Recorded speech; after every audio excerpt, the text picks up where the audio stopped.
ఓం నమః శివాయ. నమో నారాయణాయ. ఓం శ్రీ కర్మ నివారణ కాల భైరవాయ నమో నమః. ఓం వజ్రణకాయ విద్మహే తీక్ష్ణ దగ్గుస్థాయ ధీమహి తన్నో నవనారసింహస్వామి ప్రచోదయాతు. హరి ఓం.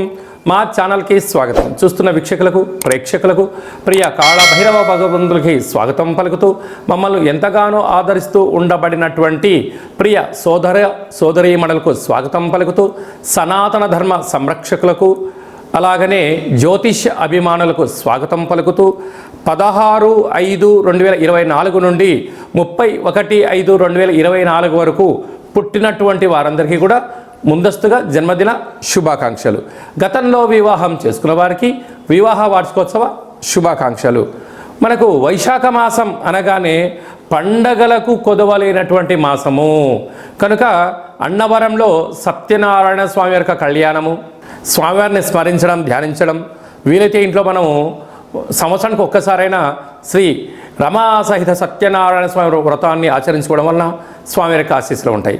అలాగనే మనకు వాసవి మాత అమ్మవారి యొక్క జయంతి, అమ్మను స్మరిస్తే అన్నీ మనకు ఉన్నట్లే అని చెప్పి గమనించాలి. అలాగనే మాసానాం వైశాఖ మాసం అంటారు. వైశాఖ మాస పూర్ణిమ తిథి యందున అరుణాచల స్వామివారి యొక్క గిరి పర్వత ప్రదక్షిణ చేసినట్లయితే సర్వము శుభప్రదమే అని చెప్పి గమనించాలి. ద్వాదశ రాశుల్లో గ్రహ గమనాలు ఒకసారి వీక్షింపచేద్దాం. మేషరాశిలో బుధుడు మరియు శుక్రుడు సంచార స్థితి, వృషభ రాశిలో రవి గురు సంచార స్థితి, కన్యరాశిలో కేతు సంచార స్థితి, కుంభరాశిలో శని భగవానుడు స్వక్షేత్ర సంచార స్థితి, మీనరాశిలో కుజరాహుల సంచార స్థితితో ద్వాదశ రాశుల్లో గ్రహ గమనాలు ఈ విధంగా ఉన్నాయి. 12 సంవత్సరముల తర్వాత శుక్ర భగవానుడు స్వక్షేత్రమైనటువంటి వృషభ రాశిలోకి ఈ 20వ తారీఖున మే నెలలో సంచరించడం జరుగుతుంది. అక్కడ విశిష్టత ఏమిటయ్యనగా 12 సంవత్సరాల తర్వాత దేవగురు బృహస్పతి వృషభ రాశిలో సంచారం చేయడం, గురు శుక్రుడు అక్కడే సంచారం చేయడం, అక్కడే రవితో కలిపి ప్రయాణం చేయడం అనేటువంటిది ఒక రకమైనటువంటి గ్రహ సంచార స్థితి అని చెప్పి గమనించాలి. కుంభరాశి వారికి 12 సంవత్సరాల తర్వాత శుక్ర భగవానుడు తన స్వగృహంలో గురువుతో కలిపి సంచారం చేయనప్పుడు ఎలాంటి ఫలితాలు ఉంటాయో ఈ వీడియోలో సవివరంగా సంపూర్ణంగా తెలుసుకుందాం. కుంభరాశిలో ఏ నక్షత్రాలు వస్తాయనగా ధనిష్ఠ నక్షత్రంలోని 3వ పాదం, 4వ పాదం, విశేషమైనటువంటి శతభిష నక్షత్రంలోని 4 పాదాలు, పూర్వాభాద్ర నక్షత్రంలోని 1, 2, 3 పాదములను కలిపితే కుంభరాశి. చాలామందికి డేట్ ఆఫ్ బర్త్లు లేనటువంటి కారణం వలన పేరు యొక్క మొదటి అక్షరాన్ని అనుసరిస్తూ ఆ రాశిని తెలుసుకునే ప్రయత్నం చేద్దాం. గు, గే, గో, సా, సి, సు, సే, సో, ద అక్షరాల వారధులు కుంభరాశి జాతకులే. కుంభరాశి యొక్క అధిపతి శని భగవానుడు. వీరికి ఒకవైపు ఏళ్లనాటి శని మధ్యమ సంచార స్థితి జరుగుతున్న విషయం తెలిసినటువంటిదే. రాశిలోనే శని భగవానుడు స్వక్షేత్రకంగా ఉండడం వలన వృత్తులలో, ఉద్యోగాల్లో, వ్యాపారాల్లో ధర్మబద్ధంగా ఉన్నంత వరకు, ఆధ్యాత్మికంగా ఉన్నంత వరకు మీ యొక్క విజయాల్ని ఎవడు ఆపలేడు అని చెప్పి గమనించగలగాలి. అదే ధర్మబద్ధంగా లేకపోవడం, సరైన సమయానికి తిండి తినకపోవడం, సరైన కాల సమయంలో వ్యాయామం లేకపోవడం, సరైన కాలంలో టైం పంక్చువాలిటీ ఎప్పుడైతే లేనటో అపజయానికి మొదటి మెట్టు ఇదని చెప్పి గమనించాలి. సకాలంలో తిండి తినకపోతే వ్యాధులు, సకాలంలో పనిచేయకపోతే ఉద్యోగంలో ప్రమోషన్ బదులు డిమోషను, సరైన కాల సమయంలో వ్యాయామం చేయకపోతే ఆరోగ్య సమస్యలు మిమ్మల్ని చుట్టుముట్టే పరిస్థితి ఉంటుంది. దీర్ఘకాలిక వ్యాధులైనటువంటి బ్రెయిన్ స్ట్రోక్ లాంటివి, పెరాలసిస్ లాంటివి, షుగరు, థైరాయిడ్ లాంటి దీర్ఘకాలికమైన చర్మ సమస్యలు, స్కిన్ డిసీజ్ లాంటివి వచ్చే అవకాశాలు ఉన్నాయి. కనుక ఇలాంటి కాల సమయంలో మీరు ఎంత బరువు అయితే ఉంటారో అంత బరువు కలిగినటువంటి ఉప్పును తులాభారంగా చేసుకొని ఆ ఉప్పును నీటిలో పోసి కరిగించి కాలభైరవుడికి అభిషేకం చేసుకోవడం వలన కాలమంతా తిరగబడ్డ కాలమంతా కూడా మీకు అనుకూలించే కాలంగా ఉంటుందని చెప్పి గమనించాలి. ధనావాకు కుటుంబ స్థానంలో కుజుడు సంచారం చేయడం వలన దయచేసి అప్పులు ఇవ్వద్దు, అప్పులు తెచ్చుకోవద్దు. తృతీయంలో బుధ శుక్ర సంచార స్థితి ఉండడం వలన అన్నదమ్ములతో, అక్కాచెల్లతో, పార్ట్నర్షిప్ వ్యవహార కార్యక్రమాలతో ఎంతో జాగ్రత్త అవసరం. అర్ధాష్టమ రవి, అర్ధాష్టమ గురువు, అర్ధాష్టమ శుక్ర సంచార స్థితి అవడం 12 సంవత్సరాల తర్వాత శుక్ర భగవానుడు వృషభ రాశిలో స్వక్షేత్రకంగా ఉంటూ గురువు చేత కలిసి ఉండడము ఒక రకమైన యోగదాయకం అని చెప్పి గమనించగలగాలి. కాకపోతే అర్ధాష్టమ గురువు అర్ధాష్టమ రవి చేత శుక్రుడు హస్తగతం అవ్వడం వలన మీ జన్మ నక్షత్రం రోజున పూర్ణిమ తిథుల యందున ఎలాంటి శుభ కార్యక్రమాలు ప్రారంభించకపోవడం మంచిదని చెప్పి గుర్తుపెట్టుకోవాలి. దూరావాయు జల ప్రయాణాలు ఆటంకాలు, డబ్బులు ఇస్తే తిరిగి రావు, పోలీస్ స్టేషన్లు, గొడవలు, ఒకవైపు ఈ శని యొక్క సంచార స్థితి కారణం వలన అర్ధాష్టమ రవి కారణం వలన అనేక రకాలుగా ఇబ్బందికి గురవుతున్నారు. ఇలాంటి కాల సమయంలో సకాలంలో తిండి, సకాలంలో నిద్ర, తగు వ్యాయామం వలన ఒత్తిడికి గురి కాకుండా ఆరోగ్యాన్ని కాపాడుకునే మానవ ప్రయత్నం చేయండి, అంతా మంచే కలుగుతుంది. మే నెలలో మనకు 16వ తారీఖు నుండి 31వ తారీఖు వరకు ముఖ్యమైనటువంటి పండుగల గురించి క్లుప్తంగా సవివరంగా సంపూర్ణంగా తెలుసుకుందాం. మనకు 16వ తారీఖున వైశాఖ మాస శుక్లపక్ష అష్టమి గురువారం మఖా నక్షత్ర సందర్భంగా, అలాగనే 23వ తారీఖున వైశాఖ మాస పూర్ణిమ సందర్భంగా 31/5/2024 వైశాఖ మాస బహుళపక్ష అనగా కృష్ణపక్ష అష్టమి శుక్రవారం శతభిష నక్షత్ర సందర్భంగా మనము కాళభైరవ స్వామిని స్మరించడం, ధ్యానించడం, కాళభైరవ స్వామికి ఒక ముడుపు కట్టడం, అలాగనే కూష్మాండ దీపాన్ని పెట్టుకోవడం, కాళభైరవ స్వామివారిని స్మరించడం మనకు యోగం అని చెప్పి గమనించాలి. కలియుగ కాలంలో కాలాన్ని శాసింపజేసే శక్తి కేవలం కాళభైరవ స్వామివారికే ఉంటుంది కనుక కాలం మనకు అనుకూలించాలన్నా, అంటే విద్యార్థులు బాగా చదువుకొని పరీక్ష రాసి ఉత్తీర్ణత సాధించాలనుకున్నా, బాగా చదివినటువంటి స్టూడెంట్స్కు మంచి ఉద్యోగం రావాలనుకున్నా, వివాహం కావాలనుకున్నా, సత్సంతాన సౌభాగ్య స్థితి కావాలనుకున్నా, వృత్తి, ఉద్యోగ, విదేశీయాన, రాజకీయ, వ్యాపార రంగ సేవా కార్యక్రమాల్లో చురుకుగా పాల్గొనడం, విజయాన్ని సాధించగలగాలి అన్నట్లయితే కళౌ కాళభైరవ అంటారు.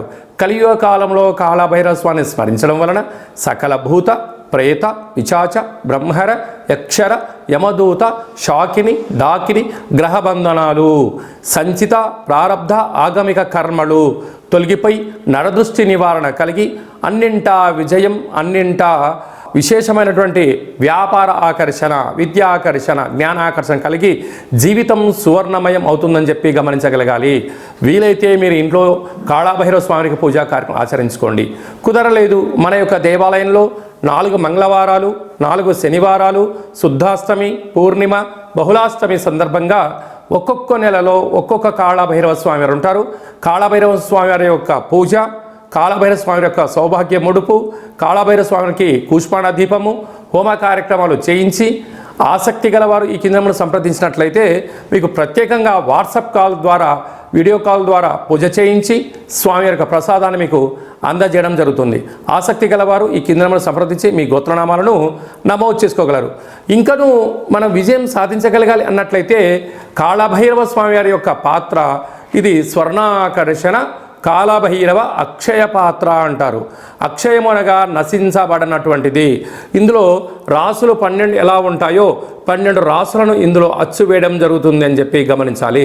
కనుక ఈ యొక్క పాత్ర యొక్క విశిష్టత ఏమిటనగా శబ్ద తరంగాల ద్వారా ఓంకార శబ్దం రావడము, ఈ శబ్దం ఇంట్లో ప్రసరించడం వలన సకల దుష్టగ్రహాలు వెళ్ళిపోవడము, మానవుని శరీరంలో ఉండబడినటువంటి షట్చక్రాలు వికసింపజేయడము, తను ఏదైతే అనుకుంటాడో దాంట్లో విజయం సాధించడం జరుగుతుందని చెప్పి గమనించగలగాలి.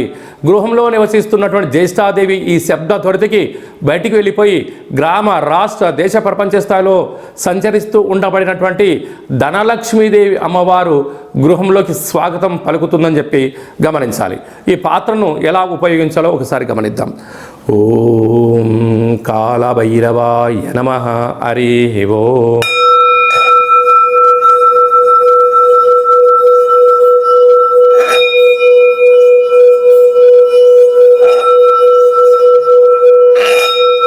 ఈ శబ్ద తరంగాల ద్వారా అద్భుతమైనటువంటి శక్తి, అతీంద్రియ శక్తి, అంతరిక్షంలో ఉండబడినటువంటి సూర్య చంద్రాదుల శక్తి కలిగి మనం ఏదైతే అనుకుంటామో అన్నింటా విజయం మన సొంతం అవుతుందని చెప్పి గమనించాలి. ఈ అక్షయ పాత్రతో పాటు కాళభైరవ స్వామి యొక్క పిరమిడ్ని, డాలర్ని, కంకణాన్ని ఏర్పాటు చేయించి మీకోసం ప్రత్యేకంగా కాళభైరవ హోమ కార్యక్రమం చేయించి వీడియో కాల్ ద్వారా చూపించి నక్షత్రాలు 20 ఎలా ఉంటాయో 27 రకాల వస్తువులతో దిష్టి తీయించి మీకు మంచి ఐశ్వర్యాన్ని ప్రసాదించడం జరుగుతుంది. కనుక ఆసక్తి గలవారు ఇంటింటా కాలభైరవం అనేటువంటి అక్షయపాత్ర కార్యక్రమంలో పాల్గొందాం. ఐశ్వర్యాన్ని సొంతం చేసుకుందాం. అష్ట కష్టాలను దూరం చేసుకుందాం. అదే కాకుండా మీ వ్యక్తిగత జాతకం తెలుసుకోవాలనుకుంటున్నారా? మీ పేరు, పుట్టినటువంటి తేదీ, నెల, సంవత్సరం, సమయం మీరు రాసి పంపించినట్లయితే 100 సంవత్సరాల జాతకాన్ని వ్రాసి పంపించి మీరు పుట్టినప్పుడు గ్రహ గమనాలు ఎలా ఉన్నాయి, ప్రస్తుతం ఎలా ఉంటున్నాయి, రాబోయే కాలంలో ఎలా ఉండబోతున్నాయో సవివరంగా సంపూర్ణంగా తెలియజేయడం జరుగుతుంది. చాలామందికి పుట్టినటువంటి కాల సమయంలో డేటా ఆఫ్ బర్త్లు లేనటువంటి కారణం చేత పేరు యొక్క మొదటి అక్షరాన్ని అనుసరిస్తూ రమణ శాస్త్రం ద్వారా మీకు రాశిని తెలియచేస్తూ కాళభైరవ ఉపాసన చేత భూత, భవిష్యత్, వర్తమానాన్ని తెలియజేయడం జరుగుతుందని చెప్పి గమనించాలి. ఆసక్తి గలవారు ఈ కింది నెంబర్ని అపాయింట్మెంట్ తీసుకొని సంప్రదించగలరు. అలాగా మీకు పుట్టినటువంటి పిల్లలకు మాసంలో ఏ మాసంలో పుడితే ఎలాంటి పేర్లు పెట్టుకోవాలి, ఆ యొక్క నక్షత్రంలో ఉన్న ఆధ్యాత్మికమైనటువంటి పేర్లను సూచించడం జరుగుతుంది. మీ అబ్బాయి కానీ అమ్మాయి కానీ వివాహం అవ్వడం లేదా, జాతకంలో ఎలాంటి యోగాలు ఉన్నాయి, ఎలాంటి దోషాలు ఉన్నాయో తెలుసుకొని వివాహ ప్రయత్న కార్యక్రమంలో విజయం సాధింపచేయడము, అదే కాకుండా వచ్చినట్టు వధువు వరుడు యొక్క గ్రహమైత్రి పరిస్థితి ఎలా ఉంటుంది, వీరికి కలిగే అద్భుతాలు, గ్రహ యోగాలు కూడా తెలియజేయడం జరుగుతుంది. గతంలో వివాహమైన దంపతులు తరచుగా గొడవ పడడం కానీ ఇబ్బందులు పడుతున్నట్లయితే ఆ స్వల్పమైనటువంటి కాళభైరవ ఉపాసన చేత పేరులో స్వల్పమైనటువంటి మార్పు చేయడం వల్ల శ్రీ పార్వతీ పరమేశ్వరులు ఎలా కలిసి ఉంటారో అలా విధంగా మీకు ఆధ్యాత్మిక సలహాలు, సూచనలు కూడా ఇవ్వడం జరుగుతుంటుంది. అలాగే చాలామందికి కాళభైరవ స్వామివారి యొక్క పూజ ఎలా చేసుకోవాలి, కాళభైరవ మంత్ర ఉపాసన ఎలా చేయాలో అనుకుంటున్న వారందరికీ కూడా మన యొక్క దేవాలయంలో కాళభైరవ ఉపాసన మీకు ఇస్తూ, సాధన చేయిస్తూ, కష్టాలను దూరం చేయిస్తూ, ఐశ్వర్యం దగ్గర చేసే ప్రయత్నం జరుగుతుంది. కనుక మనమందరం కూడా కాళభైరవ స్వామిని స్మరిద్దాం, కష్టాన్ని దూరంగా చేసుకుందాం, ఐశ్వర్యానికి స్వాగతం పలుకుదాం. అందరిపైనను వైశాఖ మాసంలో శ్రీ రమా సహిత సత్యనారాయణ స్వామి యొక్క ఆశీస్సులు, వాసవీమాత అమ్మవారి యొక్క జయంతి ఆశీస్సులు, వైశాఖ మాస పూర్ణిమ ఆశీస్సులు, లక్ష్మీ నరసింహస్వామి యొక్క జయంతి ఆశీస్సులు ఉండాలని కోరుకుంటూ ఆశీర్వచనం. ఓం శతమానం భవతి శతాయు పురుష సతేంద్రియ ఆయుష్యేవేంద్రియే ప్రతిష్టతి ధనం ధాన్యం బహుపుత్రలాభం శత సంవత్సరం దీర్ఘమాయు. సర్వే జనా సుఖినో భవంతు, లోకా సమస్తా సుఖినో భవంతు. సర్వం శివార్పణమస్తు. ఈ వీడియో మీకు నచ్చినట్టయితే లైక్ చేయండి, షేర్ చేయండి, మా ఛానల్ని సబ్స్క్రైబ్ చేసుకోండి. మేము చేస్తున్న వీడియోలు మీకు ముందస్తుగా నోటిఫికేషన్ రావాలి అన్నట్టయితే పైన గంట సింబల్ ప్రెస్ చేసి ఆల్ అనే బటన్ కూడా ప్రెస్ చేయండి. ఇంకా నువ్వు స్వామివారి యొక్క ఆశీస్సులు పొందగలగాలి అన్నట్లయితే మీరు ఎవరి క్షేమాన్ని అయితే కోరుకుంటున్నారో, లేక మీ క్షేమాన్ని ఎవరైతే కోరుకుంటున్నారో వారికి కూడా ఈ వీడియోను ఫార్వర్డ్ చేసి భగవంతుడి యొక్క ఆశీస్సులు పొందగలరు, హిందూ ధర్మాన్ని కాపాడగలరు.